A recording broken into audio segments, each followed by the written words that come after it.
नमस्कार, ये आकाशवाणी पटना है। अब आप खालिद रशीद से प्रादेशिक समाचार सुनिए। पहले मुख्य समाचार। प्रदेश में बाढ़ की स्थिति और बिगड़ी, लगभग 25 लाख लोग बाढ़ की चपेट में।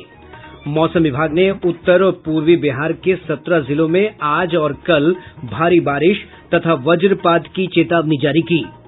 प्रदेश में कोविड-19 से संक्रमित लोगों की संख्या 41,000 के पार। महामारी से अब तक 255 लोगों की मृत्यु। और प्रधानमंत्री नरेंद्र मोदी ने कोरोना के खिलाफ लड़ाई में ग्रामीण इलाकों में इलाज की सुविधा और बढ़ाने पर दिया जोर। अब समाचार विस्तार से। प्रदेश में कई स्थानों पर सुरक्षा तटबंधों के टूटने से बाढ़ की स्थिति और गंभीर हो गई है। राज्य के 11 जिलों के लगभग 25 लाख लोग बाढ़ से प्रभावित हैं। आपदा प्रबंधन विभाग के अनुसार 93 प्रखंडों की 765 पंचायत बाढ़ से प्रभावित हुई है। सबसे अधिक 9 लाख लोग दरभंगा जिले में बाढ़ से प्रभावित हैं। जिले के 14 प्रखंड बाढ़ की चपेट में हैं। वहीं मुजफ्फरपुर, पूर्वी चंपारण और पश्चिम चंपारण में भी 10 लाख की आबादी बाढ़ से प्रभावित हुई है। इस बीच प्रभावित क्षेत्रों में राहत और बचाव कार्य तेज कर दिया गया है।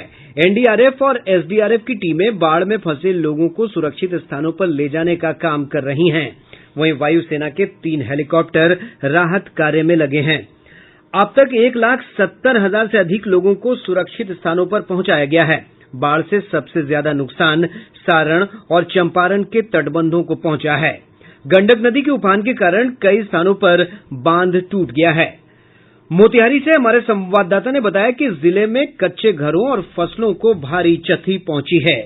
लगभग 400 हेक्टेयर में लगी धान की फसल नष्ट हो गई है। बाढ़ पीड़ितों के लिए 56 कम्युनिटी किचन चलाया जा रहा है, जिसमें लगभग 20,000 लोग भोजन कर रहे हैं। 4400 सूखा राशन का पैकेट बनाकर वायुसेना की हेलीकॉप्टर से बाढ़ ग्रस्त इलाकों में गिराया जा रहा है। एनडीआरएफ की 3 टीमें तैनात की गई हैं। कई नए इलाकों में बाढ़ का पानी तेजी से फैल रहा है। सिकरहना नदी में आई बाढ़ से मोतिहारी शहरी क्षेत्रों में भी बाढ़ का पानी घुस गया है। आकाशवाणी समाचार के लिए मोतिहारी से आलोक कुमार। गोपालगंज जिले में बरौली, बैकुंठपुर और सिधवलिया प्रखंड के कई गांव बाढ़ की चपेट में हैं। इधर बाढ़ का पानी फैलने से सारण जिले के कई हिस्से बाढ़ प्रभावित हुए हैं। जिले के 5 प्रखंड के 24 पंचायत बाढ़ से प्रभावित हैं। दरभंगा जिले में बाढ़ की स्थिति अब भी गंभीर बनी हुई है। बाढ़ पीड़ितों को भोजन उपलब्ध कराने के लिए 387 सामुदायिक रसोई घर बनाए गए हैं। जिले में राहत और बचाव कार्य तेज कर दिए गए हैं। वहीं पशुओं के लिए बाढ़ प्रभावित क्षेत्रों में चारे की भी व्यवस्था की जा रही है। मुजफ्फरपुर जिले से हमारे संवाददाता ने बताया कि औराई, कटरा और कांटी प्रखंड बाढ़ से सबसे अधिक प्रभावित हैं। सकरा में कदाने नदी के बांध टूटने से बहादुरपुर, कुतुबपुर, भरतीपुर के साथ मनियारी गांव समेत बंका चौड़ में पानी प्रवेश कर रहा है। मीनापुर में बूढ़ी गंडक का पानी 20 पंचायत के 80 से अधिक गांवों में प्रवेश कर गया है। करीब 2 लाख की आबादी बाढ़ के चपेट में है। ठीक उसी तरह कांटी और पानापुर इलाके में भी पानी के प्रवेश जारी है। आकाशवाणी समाचार के लिए मुजफ्फरपुर से कौशल किशोर कौशिक। इधर सीतामढ़ी जिले में बागमती और अधवारा समूह की नदियों के जलस्तर में कमी के बावजूद बाढ़ की स्थिति में सुधार नहीं है। पूर्व मध्य रेलवे समस्तीपुर रेल मंडल अंतर्गत समस्तीपुर दरभंगा रेलखंड पर आज चौथे दिन भी ट्रेनों का परिचालन बंद है। वहीं मुजफ्फरपुर नरकटियागंज रेलखंड पर ट्रैक पर बाढ़ का पानी आ जाने से लगातार तीसरे दिन रेलगाड़ियों की आवाजाही बंद है। खगड़िया जिले में 32 पंचायत बाढ़ से प्रभावित हैं। जिलाधिकारी आलोक रंजन घोष ने बताया कि बाढ़ पीड़ितों के लिए एक राहत शिविर और 3 सामुदायिक रसोई घर बनाए गए हैं। इधर बेगूसराय जिले में बूढ़ी गंडक नदी का जलस्तर बढ़ने से सुरक्षा बांधों पर दबाव बढ़ गया है। चेरिया बरियारपुर प्रखंड के बसही में सुरक्षा बांध से रिसाव हो रहा है। खोदावंदपुर प्रखंड के आकोपुर, बिदुलिया और बेगूसराय सदर प्रखंड के बंदुआर में बांधों की स्थिति पर लगातार नजर रखी जा रही है। कटिहार जिले में महानंदा नदी के दायां तटबंध के किनारे बसे कदवा प्रखंड के 2 दर्जन से अधिक गांव बाढ़ की चपेट में आ गए हैं। वहीं प्राणपुर, बारसोई और मनसाही प्रखंड के कई पंचायतों में बाढ़ का पानी फैल गया है। प्रदेश की प्रमुख नदियों का जलस्तर अब भी खतरे के निशान से ऊपर बना हुआ है। केंद्रीय जल आयोग से प्राप्त जानकारी के अनुसार गंडक नदी का जलस्तर गोपालगंज जिले के डुमरिया घाट में खतरे के निशान से 2 मीटर ऊपर बना हुआ है। उधर बागमती नदी के जलस्तर में कमी के बावजूद यह कई स्थानों पर लाल निशान से ऊपर बनी हुई है। सीतामढ़ी के कटौंझा में बागमती नदी खतरे के निशान से 2 मीटर ऊपर बह रही है। बूढ़ी गंडक नदी के जलस्तर में मुजफ्फरपुर, समस्तीपुर और खगड़िया जिले में कई स्थानों पर बढ़ोतरी दर्ज की गई है। समस्तीपुर के रोसड़ा में नदी का जलस्तर खतरे के निशान से 2 मीटर ऊपर चला गया है। वहीं कोसी नदी के जलस्तर में कटिहार को छोड़कर ज्यादातर स्थानों पर कमी देखी जा रही है। प्राप्त जानकारी के अनुसार गंगा नदी का जलस्तर पटना, बक्सर और मुंगेर में विभिन्न स्थानों पर स्थिर बना हुआ है, जबकि भागलपुर और कहलगांव में इसमें बढ़ोतरी हुई है। मौसम विभाग ने उत्तर और पूर्वी बिहार के 17 जिलों में आज से 2 दिनों तक मध्यम से भारी बारिश की चेतावनी जारी की है।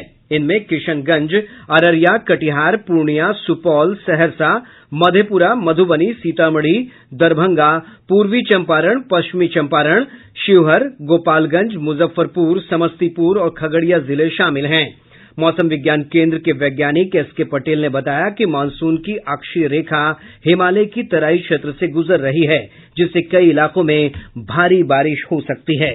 मानसून की अक्षीय रेखा हिमालय की तराई से गुजर रही है और एक उत्तरी दक्षिणी ट्रफ बिहार से उत्तरी तटीय उड़ीसा समुद्र तल से 1.5 किलोमीटर से जा रही है। इस स्थिति में राजधानी पटना सहित अन्य जगहों पर हल्की से मध्यम वर्षा होने की संभावना है। राज्य के तराई क्षेत्र के जिलों चंपारण से लेकर किशनगंज तक भारी वर्षा के लिए स्थितियां फिर से अनुकूल बनी हुई है। विगत 2 दिनों से तापमान में वृद्धि होने के कारण अगले 24 घंटों में राज्य के अधिकांश हिस्सों में गर्जन के साथ मध्यम आकाशीय बिजली गिरने की संभावना है। और अभी प्राप्त जानकारी के अनुसार गोपालगंज, दरभंगा और पूर्वी चंपारण जिले में वायुसेना के 3 हेलीकॉप्टर से सूखा राशन गिराने का अभियान समाप्त कर दिया गया है। प्रादेशिक समाचार आप आकाशवाणी पटना से सुन रहे हैं।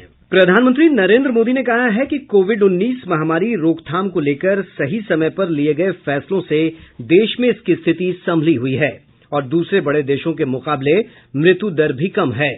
प्रधानमंत्री आईसीएमआर के 4 कोविड जांच केंद्रों का वीडियो कॉन्फ्रेंस के जरिए उद्घाटन करने के बाद चिकित्सकों और वैज्ञानिकों को संबोधित कर रहे थे।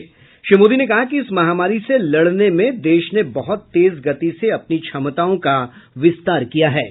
कोरोना स्पेसिफिक हेल्थ इंफ्रास्ट्रक्चर का निर्माण हो, इसी वजह से बहुत शुरुआत में ही केंद्र सरकार ने 15,000 करोड़ रुपए के पैकेज का ऐलान कर दिया था। आइसोलेशन सेंटर हो, कोविड स्पेशल हॉस्पिटल हो, टेस्टिंग, ट्रेसिंग और ट्रैकिंग से जुड़ा नेटवर्क हो, भारत ने बहुत ही तेज गति से अपनी क्षमताओं का विस्तार किया। आज भारत में 11,000 से ज्यादा कोविड फैसिलिटीज हैं, 11 लाख से ज्यादा आइसोलेशन बेड्स हैं।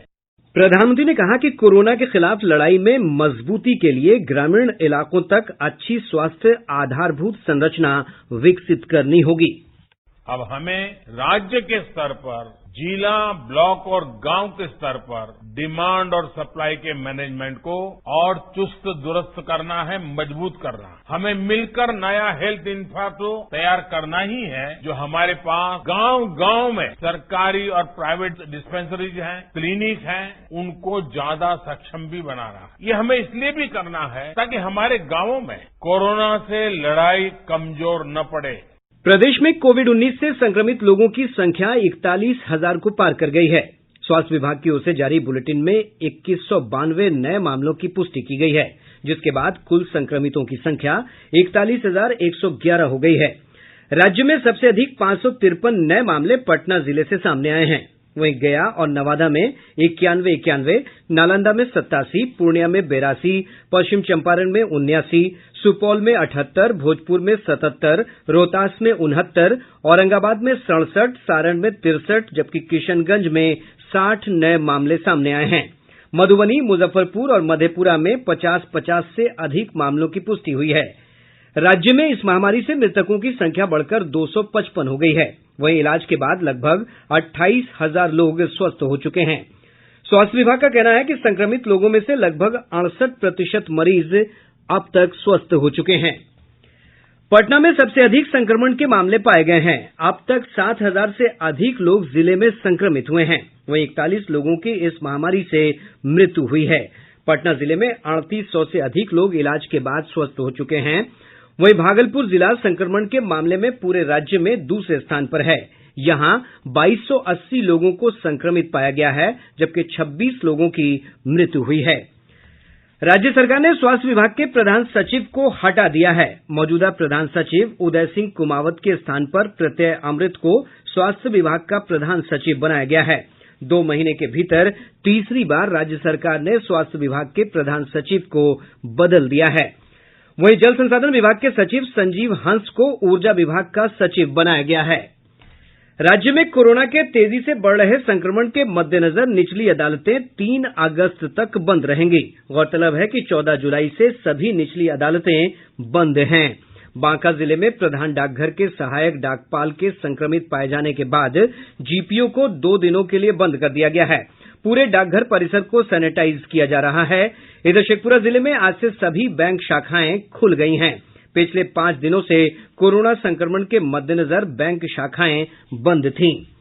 देश में पिछले 24 घंटों में कोरोना संक्रमण के लगभग 50,000 मामले सामने आए हैं। संक्रमितों का आंकड़ा बढ़कर 14,35,453 हो गया है। इधर लगभग 32,000 मरीज स्वस्थ होकर घर लौट चुके हैं। स्वस्थ होने वालों की संख्या बढ़कर 9,17,568 हो गई है। वहीं पिछले 24 घंटों में इस महामारी से देश भर में 708 लोगों की मौत के साथ ही मृतकों की संख्या 32,771 हो गई है। वरिष्ठ चिकित्सक डॉक्टर अमरचंद बजाज ने कोरोना वायरस संक्रमण की रोकथाम के लिए सुरक्षित दूरी बनाए रखने पर जोर दिया है। जब तक हमारे पास इनकी ट्रीटमेंट वैक्सीन या मेडिसिन के रूप में ना निकले, तब तक हमें जो प्रिकॉशनरी मेजर्स है वो फॉलो करने हैं। जहां जरूरत ना हो उसमें घर से बिल्कुल बाहर ना निकले, कोशिश करें कम से कम बाहर निकलना है। और जबकि निकलना भी पड़ा घर से बाहर तो कोशिश करें कि जहां आप 2 लोग खड़े हैं करीब 2 मीटर दूर खड़े रहें, नहीं तो कम से कम 1 मीटर दूर खड़े रहें। जाने माने दिव्यांग कार्यकर्ता प्रसन्न कुमार पिंचा का आज दिल का दौरा पड़ने से दिल्ली में निधन हो गया। वे देश के पहले दृष्टि दिव्यांग मुख्य आयुक्त थे। दिव्यांगों के अधिकारों के लिए की गई कई पहल के लिए उन्हें हमेशा याद किया जाएगा।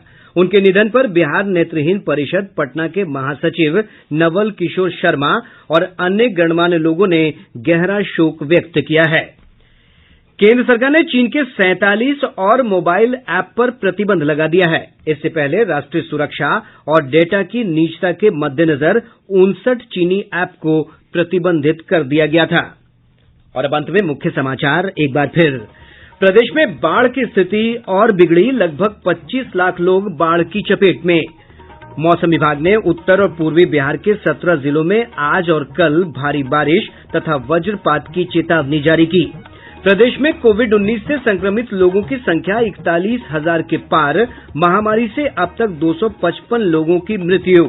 और प्रधानमंत्री नरेंद्र मोदी ने कोरोना के खिलाफ लड़ाई में ग्रामीण इलाकों में इलाज की सुविधा और बढ़ाने पर दिया जोर। इसके साथ ही आकाशवाणी पटना से प्रसारित प्रादेशिक समाचार का ये अंक समाप्त हुआ। घर में रहिए, सुरक्षित रहिए और सुनते रहिए आकाशवाणी।